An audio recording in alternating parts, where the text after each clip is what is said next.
Yo, what's up, guys? Welcome to Trippy Commentaries. Thanks for joining up here in Grand Theft Auto 5 as we try to solve the Chiliad mystery. I'm RJ. Have you guys ever seen these hidden red lightning bolts that seem to pop up at the most notorious locations in the Chiliad mystery? There's a bunch here at the satellite array, as well as a couple other key locations.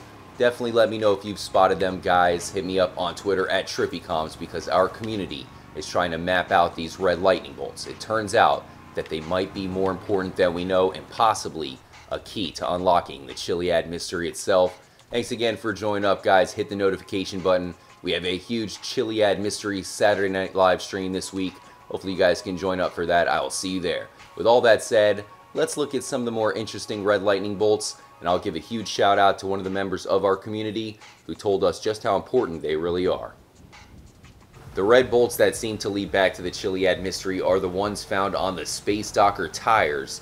It's pretty interesting how out of all parts of the Space Docker, you find them on the tires themselves. So that makes me think that it has something to do with motion, possibly going 88 miles per hour. Maybe we have to use this Space Docker at the red lightning bolt locations. I think we'll get a better view on that once we actually map out the locations and figure out where most of them are.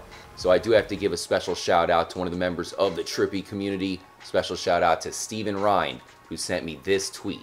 He said, after watching your last stream, I searched Google and found this interesting. It may help. So here's a good question. What causes a red lightning bolt? We have three answers. It says it depends on whether you are looking at low altitude or high altitude lightning. Possibly lightning on top of Mount Chiliad. Red, orange, or yellow terrestrial lightning is caused by the presence of fine dust or smoke particles suspended in the atmosphere between the bolt and the observer. That is highly interesting. This next one says actual red lightning can also occur in recently discovered forms of high altitude lightning. The most common form of red lightning occurs in sprites. There are many other forms of high altitude lightning with whimsical names such as blue jets, gigantic jets, elves, trolls, and gnomes. Could it be the trolls are behind the red lightning? And then here it says they appear only above very powerful storms that generate relatively rare positive lightning discharges. Since these discharges occur within a rarefied atmosphere, they are similar to low pressure glow discharges in rarefied gases. Very interesting stuff there, guys. Maybe we can figure out how to actually create the red lightning here in Grand Theft Auto 5. Let's make it to the next location.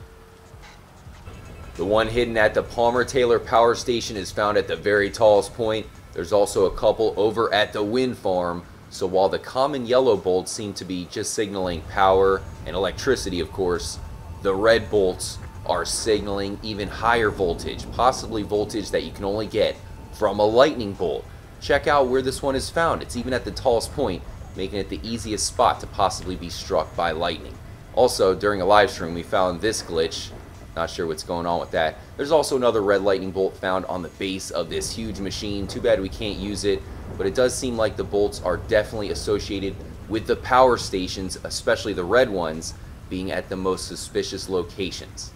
These red bolts are very rare. That's why it'll be interesting to see where all of them are located. You can search throughout the entire Altruist camp to try to find them. It's not going to be easy, but there is two hidden on the back of this big building on the generator, or whatever this is. You can see the red lightning bolts on these green tags, and this is actually active. If you jump into it, Franklin will get shocked. Of course, the observatory has the same red lightning bolts. It has its own power station if you come down these stairs. It's got the same generators. In fact, it has a bunch of them here. So we know about the red lightning bolts and how they're hidden around the gate.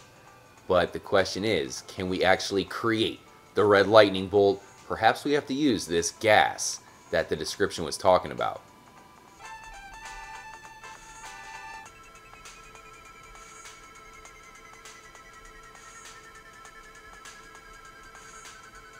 As you guys know, we have the miasmas found all over San Andreas. Why are they here? Are they just a glitch, or could they possibly be used to create the red lightning? Because the definition does say that the red lightning is caused by the presence of fine dust or smoke particles suspended in the atmosphere between the bolt and the observer. Well, this is definitely suspended in the atmosphere. It looks like it's fine dust or something like that. So maybe this is connected to the lightning. Now, I've been standing here for a little bit trying to see if lightning would come down, and it does not seem to be happening. So it has me wondering, guys, maybe we have to use the space docker. Do these possibly signal the road to go on with the space docker 88 miles per hour, and maybe those are the points that the lightning can come down? These have been found in some strange locations, possibly connected to the space docker. Like on top of the bunker, it is possible to get a cargo bob and land the space docker directly on the bunker with the smoke right above it. Now, you can't go 88 miles per hour, but they're also on the Raton Trail, and of course right here next to the Galileo house. So what is up with the miasmas possibly being linked with the red lightning? That seems to be the case, at least with the definition. Let me know if you guys find any of the hidden red lightning bolts throughout San Andreas. It's going to be very interesting to find out where all of them are and to see if they really are as rare as they seem to be, guys. Thanks again for joining up here at Trippy Commentaries. Hit me up anytime on Twitter at TrippyComs. And do not miss this Saturday night Chiliad mystery live stream, especially because we have these smoke things possibly connected to the Chiliad mystery, and more importantly, the space docker, guys. So we got to try it out in a Chiliad mystery live stream. I'll catch you guys there. As always, stay trippy, my friends.